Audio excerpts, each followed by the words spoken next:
You're watching the KOAM Morning News on Fox 14. Right now it's 7. A house fire in Neosho causes significant damage to a home. But first, an iconic landmark in Pittsburgh's Lincoln Park is getting a modern makeover. And we've got cold temperatures out there, even some freezing fog this morning. However, those warm temperatures just a few hours away. A look at your forecast coming up. The 4 states' most watched news starts now. Good morning and welcome to the KOAM Morning News on Fox 14. I'm Samantha Walker. And I'm Chris Warner, 7 o'clock, just after, on this Thursday, February the 5th. Happy Thursday. We're on the downhill run into an absolutely beautiful weekend, and it's perfect that Thursday, starting that downhill run, starts the warm-up as well. I know a lot of folks are looking forward to it. There's problems, though. You know, warmer weather, colder weather, doesn't really matter. Pests are a problem, and we'll tell you about one California couple using barn owls to take care of pests, but unfortunately in Pittsburgh, barn owls aren't going to do it for them. No, they have their own special kind of issue, and a band shell that stood in Pittsburgh's Lincoln Park for generations gets a modern makeover while preserving its 1937 charm. KOAM's Nellie Lopez gives us some insight as to how the city is working to restore a cultural centerpiece. The band shell, named after American composer J.J. Richards, stood in the center of music and culture in Pittsburgh since 1937. The city is now working to saving the structure after they found extensive structural damage caused by termites. And now that it's fallen into disrepair, we were trying to restore it.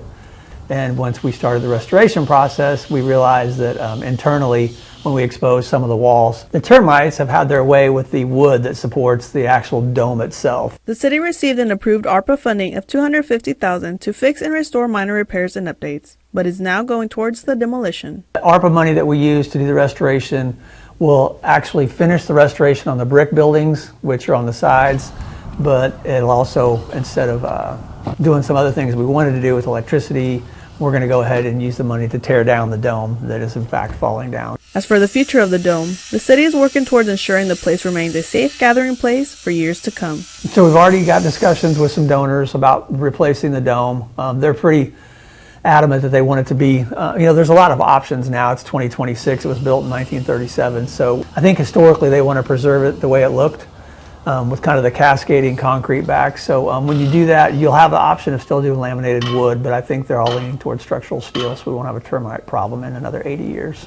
New restorations while keeping part of history. I think J.J. Richards was an important person back then, and the history is something we want to keep. So I'll recommend that we keep the name J.J. Richards. We're actually going to save the lettering, and hopefully the new facility, it'll go right back up the way it looked. In Pittsburgh, Nellie Lopez, KOAM News. The City Commission and city staff are collaborating with architects and working towards securing additional funding. Certainly, you've seen that for years up there. The first time I saw it, when I first got into the news a long time ago, I found it just absolutely incredible. It was a beautiful centerpiece, a beautiful stand, performance area. Unfortunately, it's outdoors. It's exposed to the elements. Yes. It's been exposed to the elements for a long time. But now it's going to get that makeover it desperately needs. It's great to see the community efforts coming together to be like, we want to save this. We see it there. We've seen it with the Memorial Hall in Joplin. So it's just kind of sort of cool to see them being like, hey, we have these great performing spaces. Let's keep them. And we certainly need to. So great work down there. And a lot more to go, of course. And if you're heading out this morning, you might have to do some extra work scraping ice off your car. I kept wanting to say, you had to do some extra work to get the words out. Mike gotta do the. Oh man. Okay. Well, let's take a look outside while I try and recompose words here.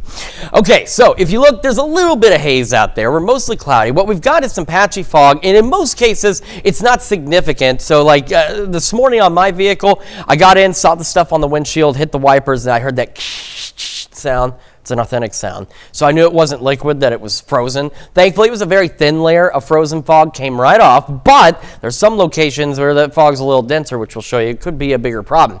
Westco camera, 7th and Range line, looking good this morning, as is the Baxter Springs camera here from KDOT, just north of the city on 69. And you see, that's the mostly cloudy skies. We get a little sunlight behind my big head, and then we've got clouds on the other side out there, and you can actually kind of see real quick just some of that haze out there. It's not overly dense, but you can see some some of that fog. Last stop, the MoDOT camera, 20th and Range Line in Joplin, looking roughly west-northwest. Looking good. Folks getting their day started, and some of these folks may have had to do a little extra warming this morning. So we've seen significant improvements. Earlier this morning, we started with near zero visibilities in Iola and Chanute, so much better out there. But you can see we've got, with the exception right now of Grove, everybody's got at least slightly reduced visibilities in some cases, and so that's why freezing fog is a concern. Now, because the fog was dense, it was very dense around Iola and Chanute within this zone, you need to be careful. A, your car may still have a little bit more ice on it from the freezing fog, and number two, the fog, while it has cleared a bit, while you're driving, it can refreeze on your windshield. Number three, this fog, because it was a little denser up there, could have formed some patchy black ice, especially on bridges and overpasses. So just be cautious out there this morning. Be prepared for a little extra scraping. Not a lot, but maybe a little. Temperatures this morning, this is why freezing fog is a concern. We've got upper 20s, and we're starting to see some low 30s out there. Nevada and Lamar, a little warmer, both at 31. And we get that light breeze. And it's enough. Feels like 16 in Greenfield, 17 in Stockton, 19 in Sedan. Everybody else, wind chills into the 20s this morning. Now, as we go through the morning, skies will begin to gradually clear. And by mid-afternoon, skies should be clear. And we'll have those gusty southwest winds out there, eventually easing up later this evening and switching out of the west for us. But those gusty winds doing that for us. We'll go mid-30s by 9. Upper 40s by noon, highs today into the mid-50s, and again, southwest winds gusting to 25. We're breezy again tomorrow, and we'll be warmer tomorrow. We'll talk about that, how long the warm weather lasts, and some rain chances next week here in just a few more minutes. Samantha? Chris, thanks. Neosho firefighters quickly put out a house fire that ignited yesterday afternoon on Harrell Avenue.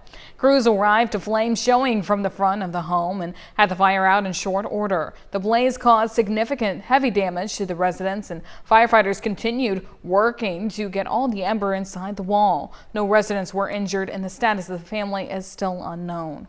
A Missouri woman receives 2 consecutive life sentences for the brutal murder of a pregnant Arkansas woman and her unborn baby. Amber Waterman of Pineville, Missouri, pled guilty to 2 counts of capital murder in connection with the 2022 deaths of Ashley Bush and her unborn baby. Waterman, who had previously been sentenced to life in prison for kidnapping and killing Bush, received 2 consecutive life sentences without parole in Arkansas. The plea ended the state's case, in which prosecutors had sought the death penalty. The Benton County Sheriff called it one of the most tragic crimes ever encountered. Authorities discovered the burned remains of Ashley Bush's body at a rural property in McDonald County, Missouri. Investigators determined Waterman had kidnapped Bush in Arkansas and killed Bush to steal her unborn baby. The baby girl did not survive. Prosecutors say Waterman will never see freedom again. The man convicted on 5 felony counts after trying to assassinate President Trump on a Florida golf course in 2024 is sentenced to life in prison. Prosecutors argued Ryan Roush should receive the maximum sentence, saying he never showed any regret or remorse for his actions. Roush's attorneys argued for leniency, saying his client was a decent man, but Judge Eileen Cannon rejected those, saying, quote, "The evil is in you, sure." Then she delivered the sentence, which included enhanced time in jail for federal terrorism charges. The president's border czar announced plans to immediately reduce the number of federal officers in Minneapolis in the wake of the deadly shootings there last month of 2 U.S. citizens. The development comes as lawmakers have less than 2 weeks to reach a deal on reforms to Immigration and Customs Enforcement Agency before funding for the Department of Homeland Security runs out. Erica Brown has the latest from Capitol Hill. President Trump's border czar Tom Homan announced the withdrawal of hundreds of federal agents from the Minneapolis area after immigration officers fatally shot 2 American citizens last month. We'll draw down 700 people effective today. About 2,000 agents remain in Minnesota, and Homan says his goal is a complete drawdown if certain conditions are met. That is largely contingent upon the end of the illegal and threatening activities against ICE and its federal partners that we're seeing in the community. Democrats on Capitol Hill are demanding, quote, dramatic reforms to ICE before they agree to fund the Department of Homeland Security for a full year, with just over a week to reach a deal with Republicans. We need real accountability. There's got to be oversight. The top Democrats in both the Senate and the House say they're in agreement about proposed changes and urge Republicans to come to the table for negotiations. We're ready to proceed in good faith. Some Democrats are also calling for the ouster of Homeland Security Secretary Kristi Noem. Wednesday, she visited the border wall in Arizona and touted the administration's immigration policies. It is so quiet here now today that sometimes we even forget how bad it was just a little over a year ago. House Democrats from Arizona criticized Secretary Noem's visit as a publicity stunt. Erica Brown, CBS News, Capitol Hill. House Speaker Mike Johnson said that he will be speaking with President Trump about Department of Homeland Security negotiations. And those are our top news stories this half hour. Coming up next, Chris Moore is in the studio telling us about the biggest fundraiser of the year for the law enforcement torch run for Special Olympics Kansas, the Polar Plunge. Well, welcome back. We've got Aaron Fletcher from Special Olympics Kansas and Chris Moore from the Law Enforcement Torch Run in the studio today. Good morning, guys. Thank you so much for being here. Thank you. And you guys have a pretty exciting and big fundraiser coming up, which is the annual Polar Plunge. So can you tell me a little bit about what that is? Pretty much just what it sounds like. We're going to jump in freezing cold water to raise money for an awareness for Special Olympics. It's our largest fundraiser in the state of Kansas. We don't only have one in Pittsburgh, we have them all over the state. But it is our largest fundraiser in the state to raise money and awareness for our Special Olympic athletes. Amazing. So can you tell me a little bit about the partnership between Special Olympics Kansas and the Law Enforcement Torch Run? Go ahead. Special Olympics, the Law Enforcement Torch Run is the biggest fundraiser and supporter for Special Olympics Kansas. It started right here in Kansas and it has now gone international. It's a huge organization that truly supports Special Olympics in so many ways. And Chris Moore is actually on our executive council that goes over the entire world, really. Yeah. It's pretty neat, though, because you have law enforcement officers from all over the world. Some people, they do a plunge in Hawaii, believe it or not. I don't know how cold you can make it in Hawaii, but my friend did tell me, they fill their stuff full of ice and then jump in it. So it's cold, but when you jump in the water and you jump and get out and it's 90 degrees, it's not that big a deal. But it's an amazing event that our community gets around. Amazing. And how special has it been to see it grow so much over the years? Well, we started the first time we ever did a polar plunge in Pittsburgh. It was $250 raised. So we thought we were doing something special, and now we're a $40,000 to $50,000 event. So being able to show what the community of Southeast Kansas comes together and how they raise the money and help us, the people that jump in, sponsor us, and then they sponsor other plungers, or we get businesses to jump on. It's amazing to see the support we get.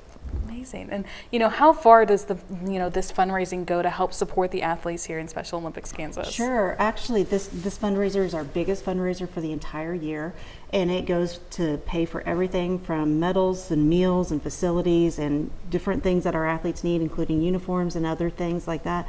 That it just truly helps our athletes compete, come together, and learn and make friendships. Amazing. And for this year's Polar Plunge, is it too late to get involved and maybe sign up and have a team? Or? We take people all the way up to 12 o'clock noon when we start jumping on Saturday. We're not going to turn anybody away. We do have to shut off online fundraising on Friday before Friday the 13th. We have to shut it off. But you can show up if you want to bring $100 with you Saturday morning and decide to jump. We'll let you jump, not a problem. But if you go to our website between now and next Friday, www.plungeks.org, you can sign up, join a team, create a team, or find a plunger that's jumping and support them. That sounds like it's going to be so much fun. You just told us where we could sign up, and so just one more reminder for people at home: when and where is this year's Polar Plunge taking place? It is Saturday, February 14th, Valentine's Day. So great Valentine's Day present for somebody if you want to pay for them to jump in water. Costume contest will start at 11:30. Plunging starts at noon. It's a very fast event because people will get in the water and out of the water very quickly. So I can get over 100 plungers through in about 25-30 minutes. Amazing. But we can do that, and it's at Crimson Villas in the 1900 block of South Rouths in Pittsburgh at the apartment complex.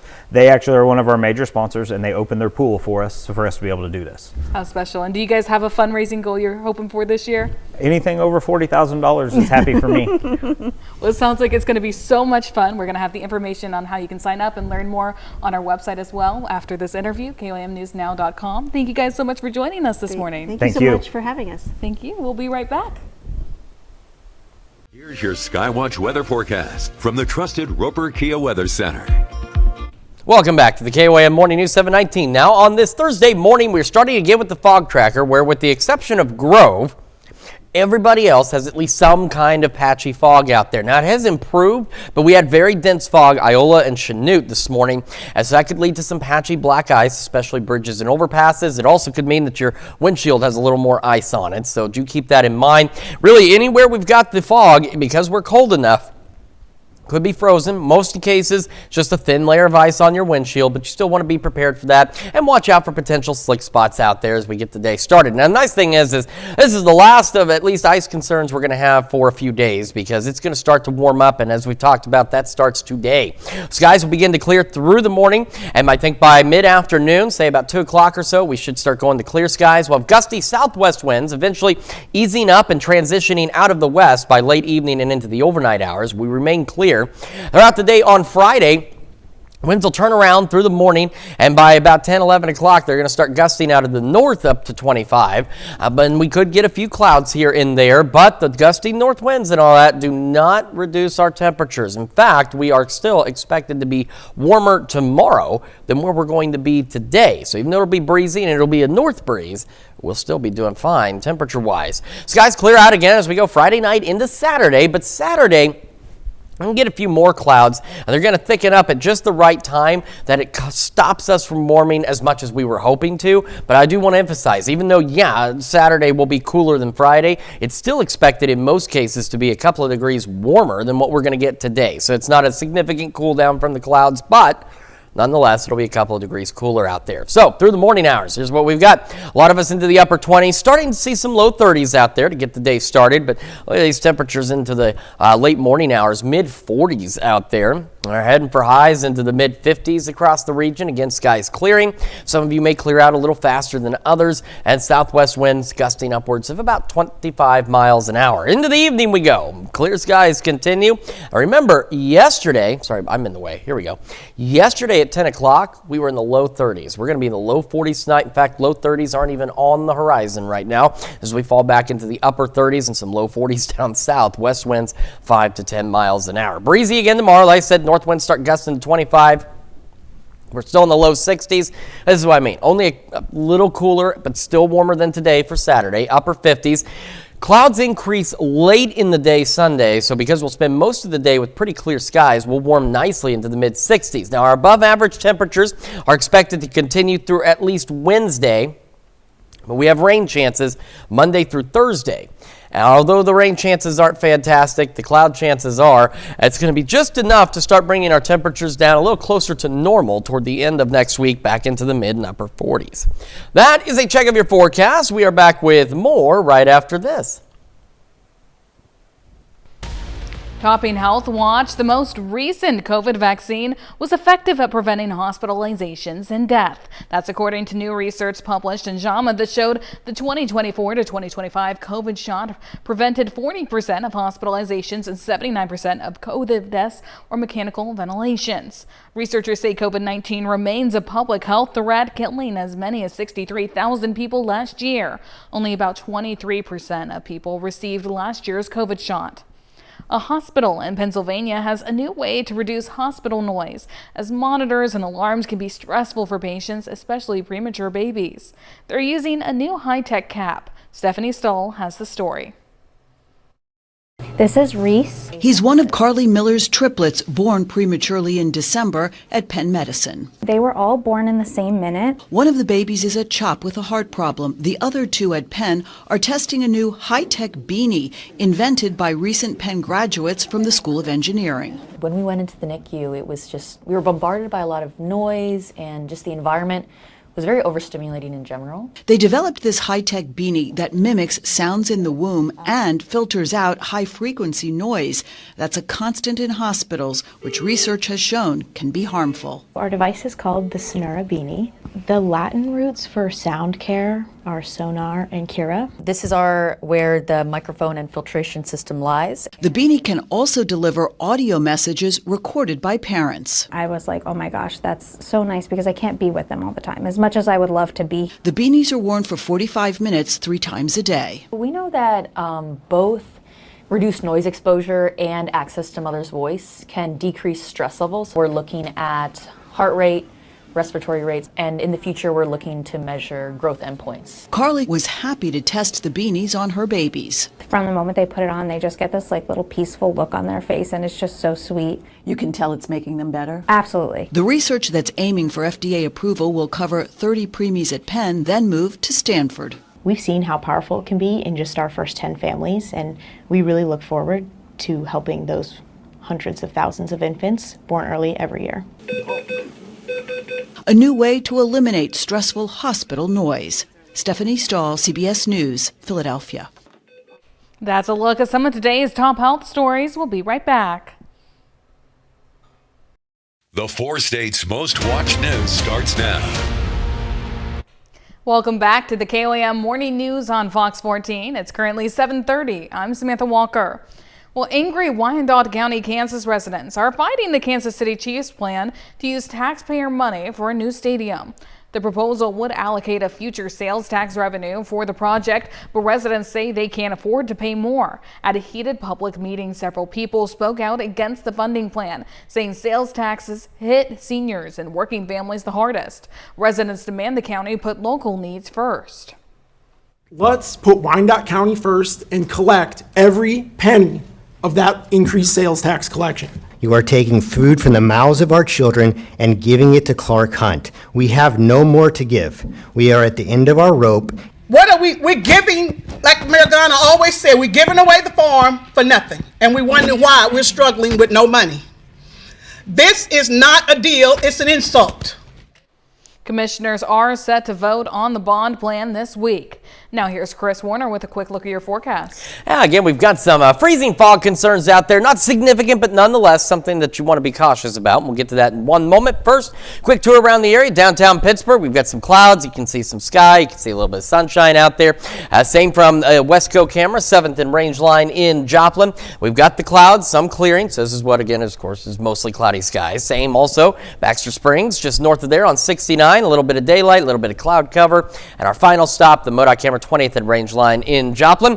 Looks good so far, but again, freezing fog has been a concern. Now, as I mentioned, I know this morning, at least through the KOAM Morning News here on Fox 14, Iola, Chanute, your visibilities have been considerably better, still low, but better. But earlier this morning, for a while, visibilities here were almost zero. And so what that's led to is a little bit denser freezing fog out there, so your windshield may require a little extra scraping. You also need to be cautious about where that fog could have frozen on bridges and overpasses, especially leading to some slick spots.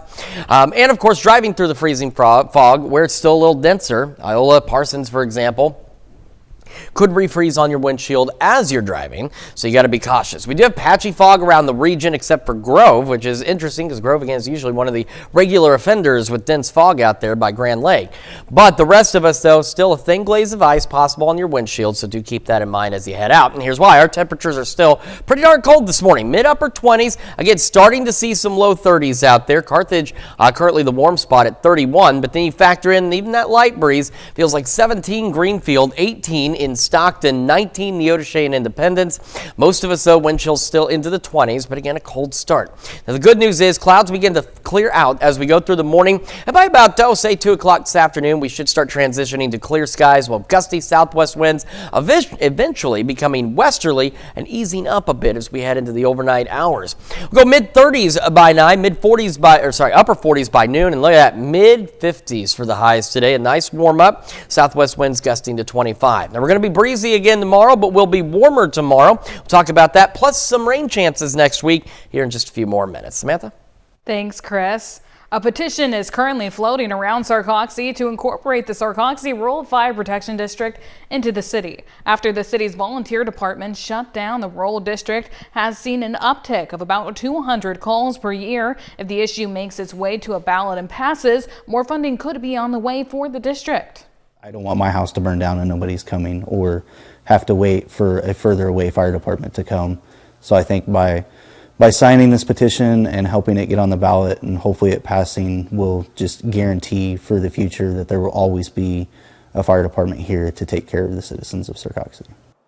Petitions are currently available to sign at the Red Front and at Sarcoxie City Hall.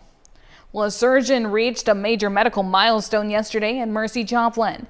Heath Merkley has completed more than 1,000 robotic-assisted surgeries. Medical robotics allows doctors to perform minimally invasive procedures with greater precision, as well as speeding up recovery time.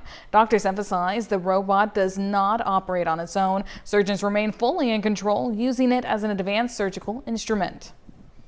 The Cherokee County Sheriff's Office hopes to provide scam protection for some members of the community. The department announces an upcoming class focused on teaching people about some common scams, and these scams run from IRS and government scams to various forms of fraud, even romance scams, just in time for Valentine's Day. A lot of times they play on your emotions, so they find you in a vulnerable state, whether someone just got arrested and now they're trying to get your money for that, or maybe you're seeking a friend to talk to and they just play on your emotions and try to make you think that they're having a worse situation than you. The class will take place at the Columbus Community Building February 12th at 6 p.m. That's a look at our top news stories coming up this half hour on the KOAM Morning News. We take a look at how one family grew from 4 to 9 members overnight. In Consumer Watch, Yum! Brands execs share troubling news for chain Pizza Hut during yesterday's earnings call. Pizza Hut is shutting down 250 locations as a strategic review of the business is completed. The closures are part of a turnaround strategy called Hut Forward. Yum! Brands CFO said the plan includes marketing investments and technology upgrades, but Pizza Hut's parent company warned it could ultimately sell off the chain. Pizza Hut has struggled to keep up with competitors, especially top rival Domino's. The underperforming Pizza Hut storefronts, which amount to about 3% of its U.S. footprint, will be shut down in the first half of this year. An appeal from the federal government and a majority of states could revive an antitrust case against Google. Back in 2024, a federal judge ruled Google has a monopoly in the online search business, violating antitrust laws. But the judge rejected the Justice Department's request for the most severe remedies against the tech company. Court documents filed Tuesday showed the DOJ and a coalition of state attorney generals plan to cross-appeal the outcome. While the court documents did not provide all of the specifics, reports say the DOJ's argument could focus on new calls for Google to sell off its Chrome browser or similar remedies. This comes as the tech company appeals the antitrust decision. Starbucks has brought in a new kind of staff member to help with sales and services. They're robots, and they're taking orders at some Starbucks drive-thrus. Starbucks is working to cut $2 billion in costs related to CEO Brian Niccol's turnaround plan. The robots are a high-profile test case in deploying AI with a personal touch. And those are our top consumer stories. Let's take a look at the market prices before the opening bell. Here's your Skywatch weather forecast from the trusted Roper Kia Weather Center. Welcome back to the KOAM Morning News, 7:42 on this Thursday morning. We're starting with the fog tracker again, where, with the exception of Grove, everybody's got some kind of at least patchy fog out there, so you got to be aware of the potential for freezing fog. We have seen visibilities drop a bit here into eastern portions of Berry and Lawrence County, so Mount Vernon, Cassville. The biggest thing is really going to be that glaze of ice on your windshield. And a reminder, while it has improved, we had several hours of very dense fog, Iola, Chanute area, so we could still be looking at some patchy ice out there, especially on bridges and overpasses where that fog was a little denser and hung around a little longer. So just be cautious out there this morning. Make sure you got your defogger going. You don't want to drive through some of the denser fog and have it refreeze on your windshield. But eventually, all of this will clear on out, and we have a fantastic Thursday. I'm already ready for Friday. Friday's even better. We will have gusty southwest winds out there, and by about 2 o'clock or so, we should be left with clear skies as the last of the clouds roll on out of here. We got a nice day, nice evening. It's a little chilly, but above average. Later this evening and overnight, winds will ease up, shifting out of the west, and by late morning on Friday, winds are going to shift out of the north. They're going to start gusting again up to 25. Could get a few clouds here and there, but even though we've got the north breeze and even some clouds, Like I said, we'll be warmer tomorrow than where we're going to be today. Now, Saturday, clouds will begin thickening up somewhat early in the morning. Not a lot initially, but it will build in. And then we'll be dealing with the cloud cover, which will keep us just a few degrees cooler than tomorrow, but still maybe for most of us a couple of degrees warmer than today as we head through our Saturday. And then by late Saturday into Sunday, those clouds will begin to clear out one more time before we start to move back in again Sunday evening and start bringing some rain chances next week. All right, so upper 20s to start our day, mid 40s by 11 a.m. As we head into the afternoon, skies again clearing, mid 50s for highs. I know that's not super warm, but that's a lot better than where it has been. And we'll have that southwest wind gusting upwards of 25 miles an hour. And as I said, into the evening, we'll continue with clear skies, low 40s by about 10 o'clock. And remember, last night at 10, we're dropping into low 30s. Low 30s, not even in the horizon for our lows. Maybe a few up north, further up north, but most of us upper 30s, maybe even some low 40s down south. And again, a west breeze at about 5 to 10 miles an hour. Now, tomorrow, low 60s, breezy, upper 50s on Saturday. So like I said, it's just a couple of degrees cooler than tomorrow and still a couple of degrees warmer than today. Now, as we head into Sunday, again, the clouds will be working back in late Sunday, so that will allow us to warm into the mid 60s. We stay above average through at least Wednesday. We have rain chances Monday through Thursday, and so even though the rain chances at this time are not all that great, we do need some more rain. They're not great rain chances. The cloud chances are pretty good, and we will start to cool back. We'll be a little closer to average toward the end of next week. That is a check of your forecast. We've got a little bit more of the KOAM Morning News up next. Well, something that would have us stressed, a curious sled dog in Greenland ran off with an Associated Press journalist's camera, and as you might have guessed, it was all caught on that camera. Of course. Take a look. The $700 piece of equipment made for a very expensive chew toy. So here you go. The crew eventually found the 360-degree camera among sled dogs they'd been filming with earlier. After the crew recovered the camera, they made a happy discovery. The dog managed to hit record. The footage shows the dog chewing the camera and then running with it before hiding it underneath a sled. Outstanding. I like I knew to hide it too. Like it's like, no, I don't want anybody to find it. I think the worst I've ever had happen is a horse kicked my camera. Never had that. Yeah, and the little screen, it kicked it right off. The camera was okay. I could still use it, but the little display screen got kicked right off. I was filming a horse on the highway. Don't ask, it's a longer story, but a car drove by, spooked the horse. I was too close, kicked the camera. I was like, oh, well, that's fantastic. Jeez. Our engineers thought it was just as fantastic as well. There we go. A couple in California calling on some barn owls to help control the rat population, specifically on their property. Debbie and Dana Smith put up an owl box on their Shadow Hills property to repel the rodents. Two barn owls named Barney and Betty made a home for themselves in their owlets. Debbie and Dana set up some cameras and shared it with the world on their Friends of Shadow Hills Barn Owl Box Facebook page. The birds have amassed hundreds of fans, and the Smiths say that their family of barn owls is a much safer alternative than other forms of pest control like rat poison and such. That's a cuter form. Yeah, This is what we were discussing, by the way, at the they beginning of the crazy. show. Yeah, they thought we were crazy. You probably don't even remember what we were talking about at the start of the show. We were talking about this. They probably still think we're crazy. That's why they're in the control room. We're out here. Like, as long as the crazy stays out there, we're fine in here. Yes. Well, the Richmond Metro Zoo workers in Virginia are taking extra precautions to keep their animals safe during recent ice storms. These giraffes have taken up residence inside, keeping warm by massive heaters. Zoo staff also stocked up on backup generators and extra bedding to help fight the freeze. Animals that normally spend time outdoors had to be moved inside. Some babies at the zoo are being cared for by human caretakers to make sure they stay healthy and warm. Certain species are more than happy to frolic in the frigid temperatures. The wolves, snow leopards, and bison seem to feel right at home in the freeze. The zoo is still closed to the public due to those icy pathways. But they are hoping to reopen soon. There's a stork in upstate New York, which is probably still recovering after delivering an extra heavy load. Take a look at this. Jessica and John Lotbrine from Buffalo had quintuplets on December 18th. Oh, wow. Mason, Holly, Layla, Stefan, and Connor were roughly 2 pounds each at birth. Over a month and a half time, they've at least had since doubled their weight. Doctors say the family's 5 new arrivals are all breathing well and in good shape. However, they still need more time at the NICU before they're allowed to go home.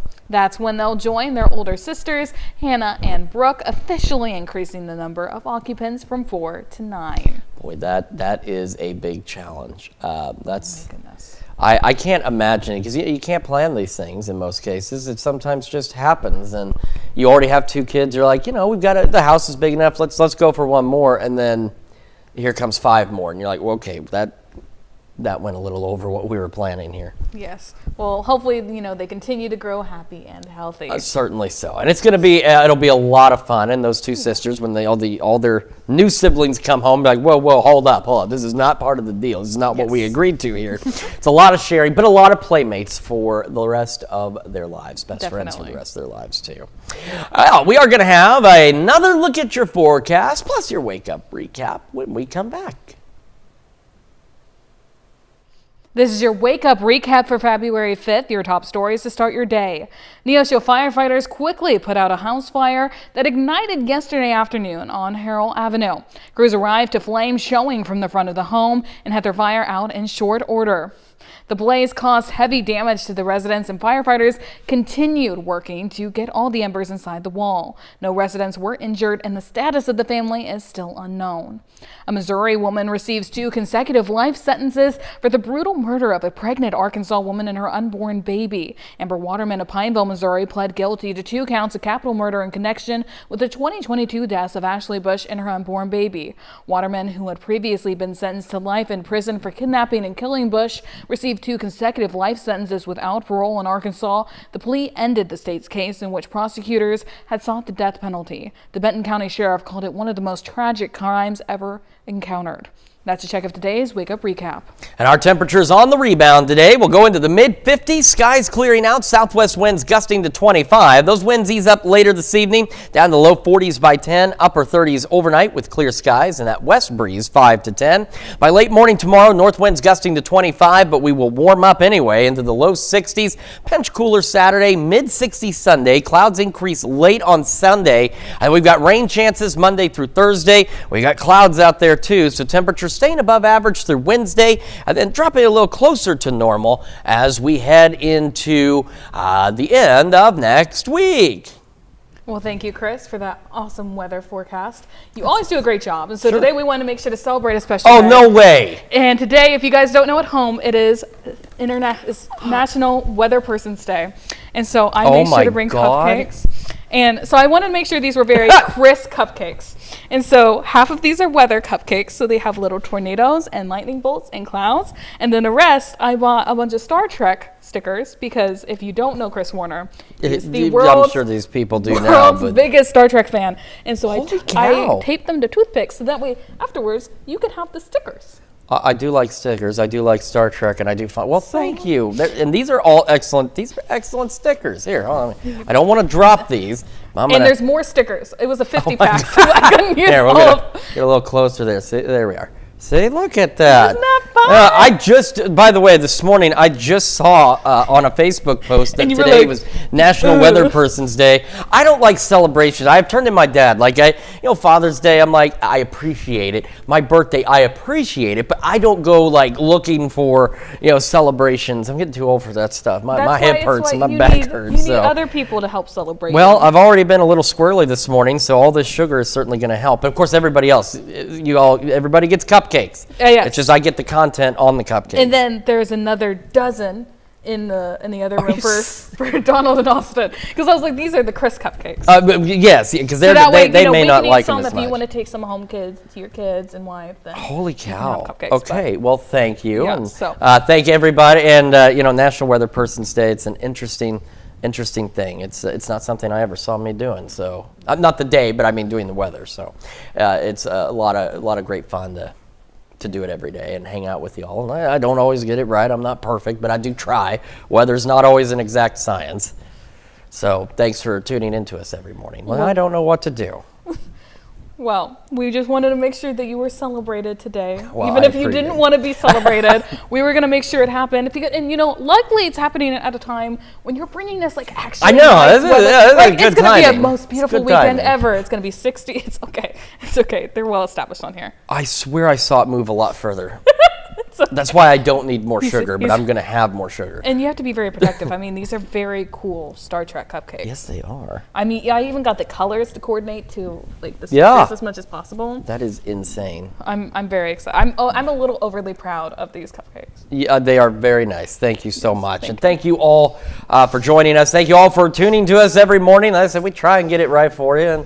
And we try and bring you nice weather. We don't make the weather, but we try and tell you when it's going to be nice. And reminder, it's going to be very nice into this weekend.